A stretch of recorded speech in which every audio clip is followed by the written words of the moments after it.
삼손의 삶을 보면서 사실 어렸을 때 마치 이제 성경 동화, 성경 이 만화화된 성경 이 이야기를 읽다 보면 어릴 때 아이들은 꿈을 가져요. 야, 우리도 삼손처럼 큰 힘이 있는 사람이 되었으면 좋겠다.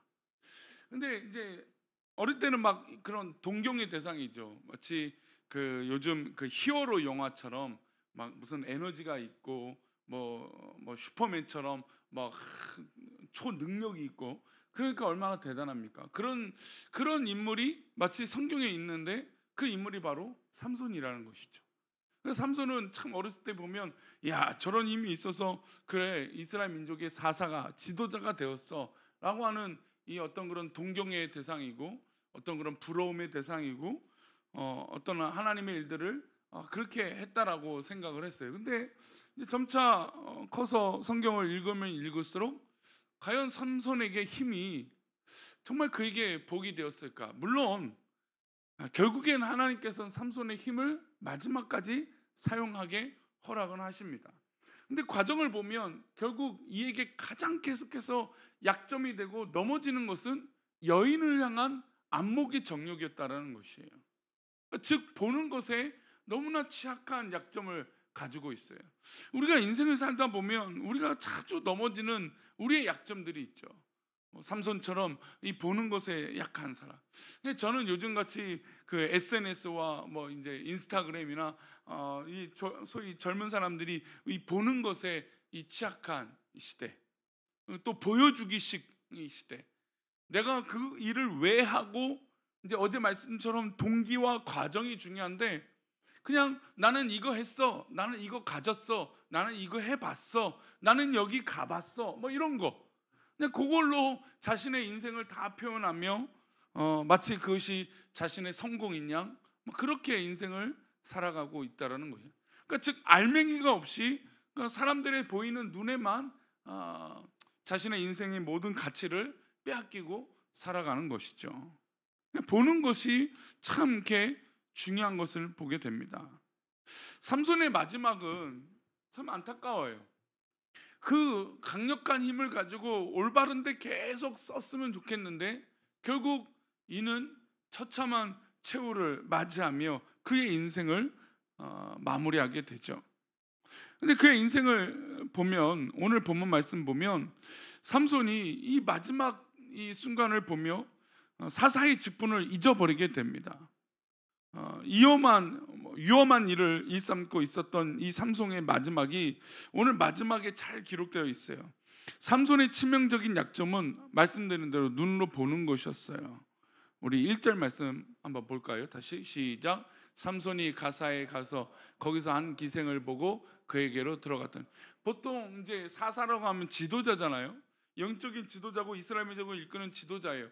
그러니까 지도자가 가사에 갔다면, 이 블레셋 지역의 가사에 갔다면 뭔가 하나님의 일들을 감당했다, 뭐 이렇게 성경 구절이 나와야 돼요. 그런데 이 삼손은 가사에 갔더니 뭘 봤어요? 기생을 본 거예요. 여인을 본 거죠. 결국 계속해서 이 삼손의 발목을 잡는 건 그가 어떤 지역을 갔을 때 여인을 보면서 안목의 정욕과 또 그로 인해서 정욕에 빠지는 이런 악순환이 계속 반복되는 것을 보게 됩니다. 삼손, 오늘 본문에 읽지는 않지만 3절 말씀 보면 이런 말씀이 있어요. 삼손이 밤중까지 누워 있다가 그 밤중에 일어나라고 하는 단어가 나와요. 문장이. 그러니까 사실 사사로서 또 블레셋 지경의 이 가사라고 하는 지역에 갔다면 엄청 바쁘겠죠. 그런데 이 바빠야 되고 이 책임감이 강한 이 사사가 하는 행동이 결국 삼손이 밤중에 일어나 그 여인들을 보는 것이 그의 일이 되어버린 거예요. 얼마나 안타깝습니까? 사실 새벽에 일어났다라고 하는 의미는 우리같이 이렇게 새벽을 깨우고 하나님의 일에 대해서 고민하고 또 그 일들을 감당하는 거예요. 이렇게 해도 우리는 넘어지는데, 아니 사사가 밤중에 새벽에 일어나 하는 것이 결국 기도하고 하나님 앞에 부르짖고 하나님 앞에 나아가는 것이 아니라 안목의 정욕에 빠져 그런 행동을 했다는 겁니다. 결국에 그렇게 밤중에 일어나서 어떻게 합니까? 4절 말씀 보겠습니다. 4절 말씀 시작. 이후에 삼손이 소랫골짜기에 들릴라의 이름하는 여인을 사랑하며, 그 기생뿐만 아니라 이 소랫골짜기에 들릴라를 사랑하는 것이죠. 새벽에 일어나 그가 한 것은 결국 이 소래골짜기에 있는 이 들릴라를 사랑하며 그 여인에게 온팡 다 빠지게 된 것입니다. 이에 참혹한 어떤 그런 삶의 보는 것의 안목은 정말 이제 끝까지 달려가고 있습니다. 하나님 보실 때는 이제 몇 번 보던 것에 넘어지니까 몇 번 계속 기회를 주셨죠. 하나님은 우리를 참 사랑하셔서 단번에 우리를 잘라서 혼을 내시지는 않는 것 같아요. 몇 번의 기회를 주시죠. 여러 번 기회를 주십니다. 삼손 역시 우리에게 보여지는 이 일들을 보면 여러 번 하나님이 기회를 주세요. 보는 것에 약하여 넘어졌던 어떤 그런 14장에 벌써 혼을 내시고 그런 것이 아니라 몇 번의 기회를 주셨습니다. 근데 이 본문에서 가장 중요한 건 이렇게 보는 안목에 넘어지기 시작하면서 뭐가 없어지기 시작합니까? 없어집니까? 하나님의 임재가 없어졌다는 거예요. 삼손이 사사입니다. 믿음의 사람이 가장 중요한 영적인 감각은 하나님이 우리와 함께 하시느냐라고 하는 영적인 감각이에요. 그런데 지금 삼손은 하나님의 영이 떠나가고 계시는데도, 이 과정 가운데 있는데도 불구하고 그것을 민감하게 반응하지 못하죠. 뭐가 우선입니까? 보는 것에 우선이에요. 들릴라에 빠져갖고 그의 인생이 허우적거리고 있게 됩니다. 그리고 이 들릴라가 삼손에게 계속해서 묻죠. 왜냐하면 이 블레셋 사람들이 사주를 했기 때문에 들릴라에게 야, 저 삼손의 힘의 원천이 어디냐, 이유 좀 알아봐라 했어요. 근데 삼손에게 계속 물었죠. 그래서 삼손이 여러 번 둘러대고 거짓말로 위기를 넘어갔습니다. 그런데 계속 재촉된 이 들릴라의 유혹에 어떻게 됐을까요? 넘어가죠. 우리 13절을 보겠습니다. 우리 13절을 말씀 보겠습니다. 들릴라가 삼손에게 이르되 당신이 이때까지 나를 희롱하여 내게 거짓말을 하였도다. 내가 무엇으로 당신을 결박할 수 있을는지 내게 말하라 하니 삼손이 그에게 이르되 그대가 만일 나의 머리털 7가닥을 배틀에 날실에 섞어 짜면 되리라 하는지라. 점점 진실에 가까운 대답에 삼손이 이제 내뱉고 있습니다. 악을 단호하게 끊어내지 않고 사탄의 장난질에 계속해서 자신도 모르게 잠식되고 있는 것이죠. 넘어가고 있는 거예요.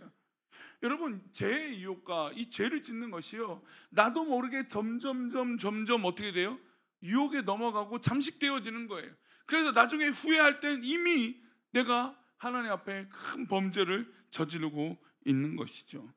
삼손은 처음부터 단호하게 끊어내지 못했기 때문에 들릴라가 계속해서 삼손을 괴롭히는데 그 말에 잠을 이루지 못할 정도로 번민에 빠지게 돼버린 것입니다.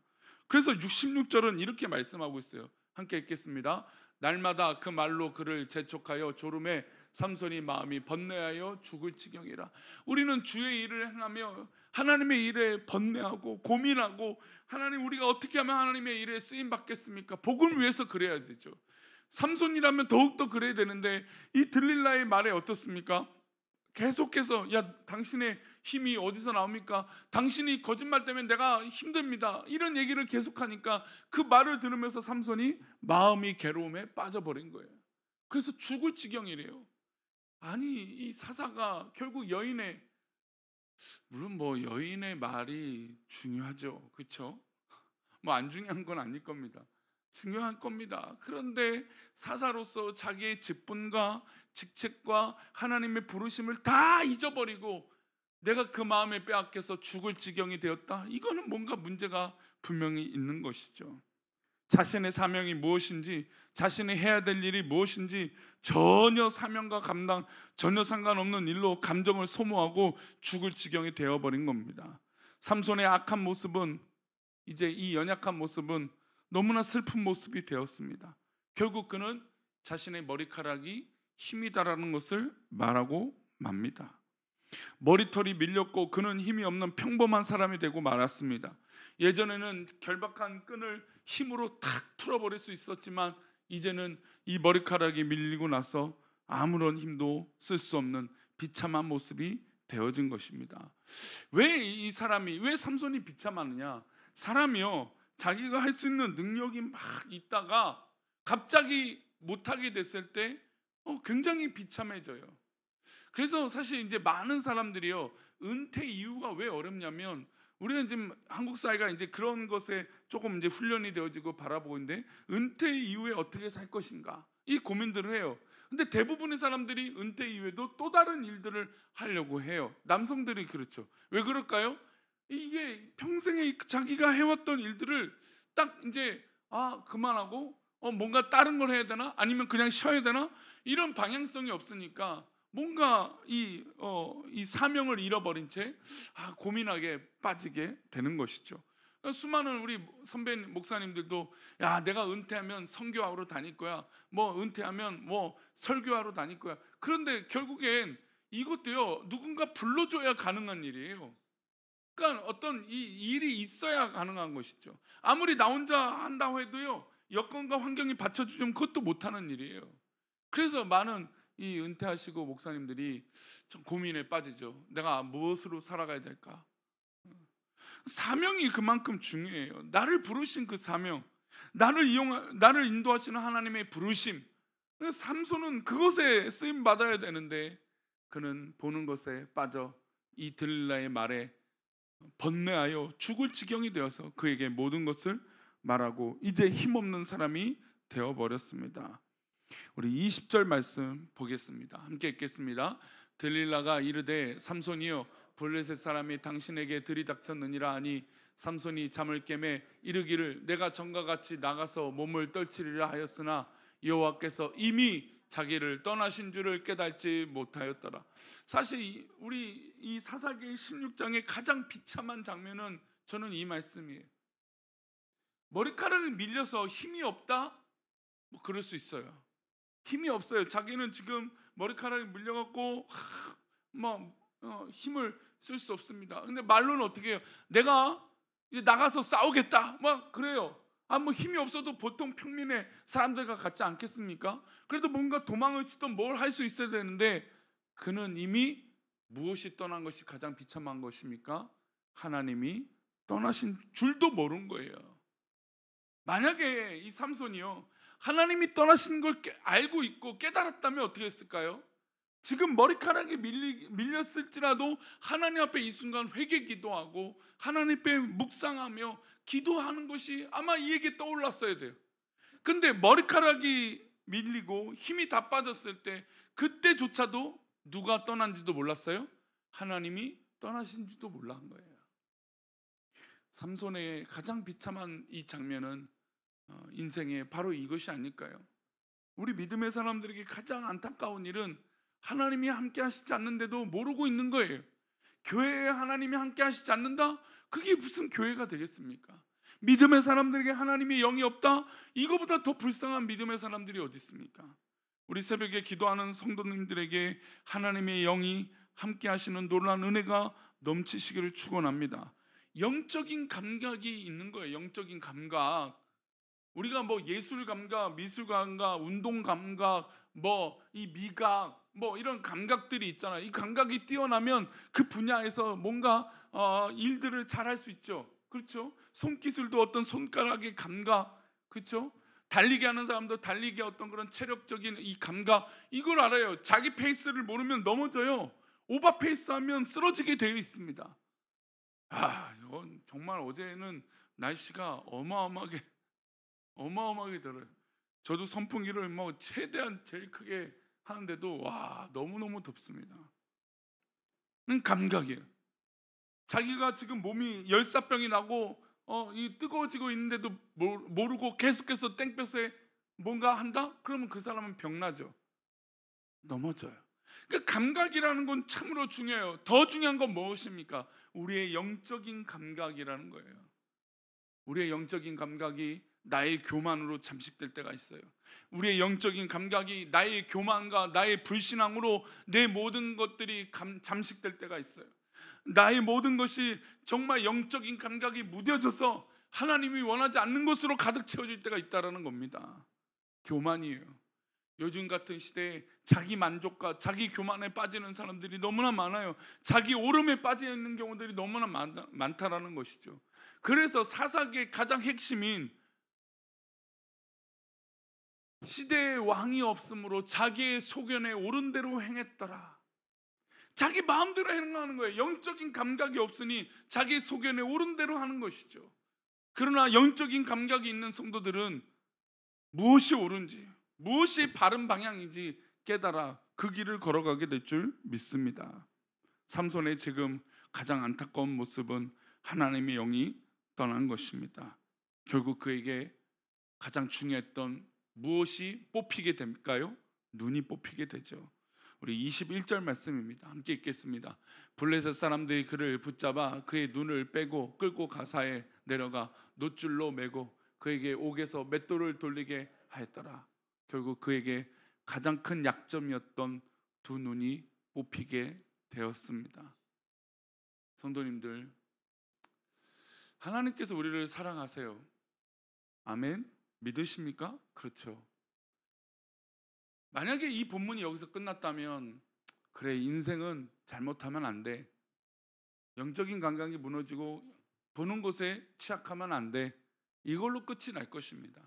그러나 또 삼손이 위대할 수 있었던 건, 이가 두 눈이 빼앗기고 깨달은 건 하나님의 영이 떠났다는 것을 깨닫게 된 것이죠. 삼손이 이 블레셋 사람들이 잔치를 벌이고 있던 그 성전에서, 다곤 신정에서 사람들의 조롱을 받을 때 그가 결국 무엇을 선택했습니까? 하나님 앞에 부르짖었죠. 자기의 목숨을 다해서 기도했던 거예요. 하나님, 나에게 마지막 힘을 주신다면 내가 이 조롱하는, 또 하나님을 조롱하는 이들을 하나님의 이름으로 처벌하겠습니다. 처단하겠습니다.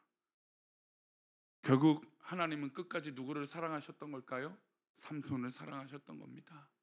왜냐하면 그가 힘이 있었기 때문에, 그 힘 때문에 계속해서 발목이 잡힌 걸 아셨어요. 그래서 그에게 힘을 다 빼고 하나님의 영이 떠난 걸 깨닫게 하신 이후에 삼손이 자기가 태어날 때부터 하나님의 부르심을 입었던 나시린임인 것을 깨달았던 것이고, 그리고 그 이 불신자와 믿지 않는 사람들에게 조롱을 받고 나서야 하나님 앞에 기도해야겠구나라고 깨닫고 하나님 앞에 기도했더니 그 힘이 다시 회복되었고, 그가 눈이 뽑히기 전보다도 어떻게 됐을까요? 두 눈이 뽑힌 이후에 더 많은 사람들을, 하나님을 믿지 않는 이들을 심판하고 하나님 앞에 전쟁의 승리로 그의 인생을 마무리하게 된 것입니다. 삼손의 편에서 불행하다라고 말할 수 있죠. 이렇게 죽었으니까. 그러나 정말 저는 지극히 하나님의 사랑이 가득한 인생이 된 거예요. 왜요? 처음부터 끝까지 하나님이 함께하고 계시기 때문이죠. 과정이 분명히 삼손이 잘못됐어요. 그러나 그래도 하나님은 이에게 기회를 주고 계신다는 것을 잊지 말아야 돼요. 하나님은 오늘도 우리에게 기회를 주고 계세요. 이건 내가 잘해서가 생긴 것이 아니에요. 내가 뭔가 옳아서 생긴 것이 아니에요. 내가 뭔가 힘이 있어서 나에게 기회가 있는 것이 아니라 하나님이 나에게 그럼에도 불구하고 은혜를 주시고 기회를 주신 것입니다. 그러니 그 말씀 붙들고 오늘도 내가 그 순간에 하나님 앞에 두 팔 벌려 기도함으로 하나님의 은혜 가운데 살아가는 저와 여러분 되시기를 축원합니다. 기도하겠습니다. 하나님, 우리가 살다가 안목의 정욕에 빠지고 우리의 약점에 빠져서 하나님의 영이 떠난지도 모르고 그렇게 살아가는 자가 되지 않게 하여 주옵소서. 하나님 기뻐하시는 자리에 있게 하시고 하나님이 원하시는 것에 있게 하여 주시고 하나님께서 바라시는 것에 채워질 수 있도록 복을 내려 주옵소서. 우리가 기도할 때 하나님께서 부르시고 하나님께서 인도하시는 그 놀라운 은혜 속에 우리가 있게 하여 주옵소서. 우리를 붙드시고 오늘도 하나님의 영이 함께한 복된 하루가 되길 원하며, 우리의 약점이 하나님 앞에 사라지고 또 우리의 불순종이 하나님 앞에 회개함으로 회복되어져서 복되고 감사한 하루가 되게 도와주시옵소서. 우리들을 그렇게 인도하실 것을 믿사오며 거룩하신 예수 그리스도 이름으로 기도 올리옵나이다. 아멘.